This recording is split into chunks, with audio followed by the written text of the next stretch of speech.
Well, as most of my subs won't know because YouTube doesn't bother to notify them, I posted a little clip yesterday from the BBC showing a care home manager talking to Victoria, Derbyshire. They had been discussing the care home staff situation that I did a video on yesterday while ignoring the mandates that are playing a massive part in these shortages. The talk naturally got onto money and new funds made available by the government, as they always do. You know, the BBC and indeed care home managers certainly love this. But what that means is more of your money going out to care homes, which is obviously not surprising. This happens every single year, as we know.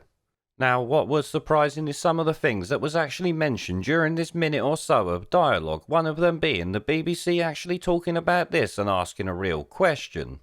But as anyone who watched the original clip knows, local councils are telling care homes under their control to pay immigrants £10.10p an hour, while UK citizens starting the exact same job will be on minimum wage or up, which at this point in time minimum wage actually varies between £4.67 and £8.92 depending on your age and sometimes location, despite it apparently being the national minimum wage. Either way though, it's not £10.10 per hour, is it? Which is all that really matters at the end of the day. It shows that regardless of your race, being born in the UK is a punishment when you're working for the council. It's not white people paid less while black people or Asians are paid more or vice versa. It's about where you're born with a preference for those who are not from this country. This could be a white European, Chinese man or woman, it literally wouldn't matter. If you're an immigrant, that is all they care about. Having a British passport means the council will pay you less and maybe even think less of you, despite the fact that I thought the British passport apparently gave people privileges, not punishments. But you know what, let's listen to it again with some of the bits that I cropped out last night, because there is more about this that speaks volumes to me regarding the councils, their hatred of the public and indeed their corruption. The government last night announced an extra £162.5 million, they say, to boost the care workforce. So the government gives the money to the local authorities. The local authorities then contract your services, essentially, to look after people. You can make the decision to improve the pay for your staff. You'd have to cut your margins, but you could improve the pay, couldn't you?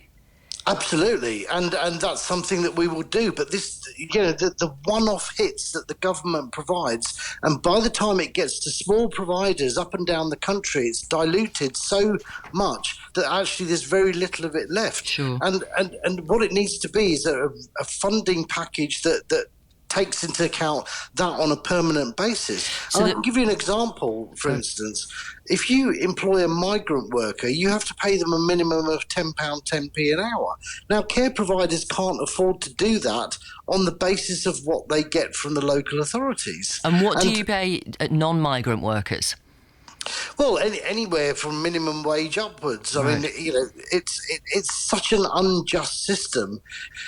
In the quiet words of the Virgin Mary, come again. If you employ a migrant worker, you have to pay them a minimum of £10.10p an hour. And what do you pay non-migrant workers?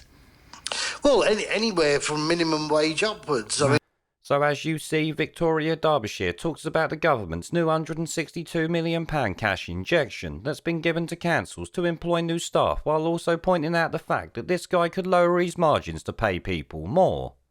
This is correct, since I expect the workers he pays £8 per hour for the council are charged like £20 or more than that an hour. Of course the council don't care much because it ain't their money they're wanking down the toilet, is it? It's only your money, as I've said before. The next bit in that though was obviously the main part in my mind, because it shows the local councils are intentionally breaking the law. What happened to equal rights and all of that? Or is it equal for everyone else but the people who are from this country? I think it must be the latter, because him saying immigrants are paid £10.10p an hour was aimed at getting more money for them, not stopping unequal pay from being a thing here in the UK. I'm sure the BBC though didn't want him to bring any of that up, but at least Victoria, Derbyshire asking how much UK nationals are actually paid, just so we know for future reference. Many of us actually expected as much, but remember, this won't be all care homes, it's gotta be said, just the council run or funded ones. Private care homes likely make their own choices and pay based on merit, not the birthplace or anything like that, though I could be wrong, it's gotta be said.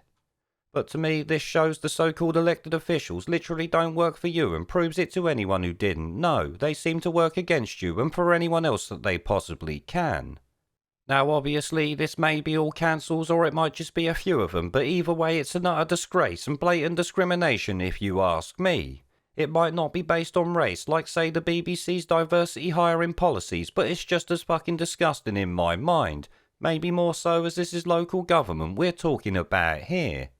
Now, of course, national governments know about this and let it happen, so Boris and his Wankstein ministers are not innocent in all this, let me tell you. They showed us some, if not as much responsibility, I've got to say. But for now, that's all I've got on the story that we've got here. Remember, there are links down below to support the channel and make sure you enjoy your weekend. Don't let any of these tosspots in government or the media get you down.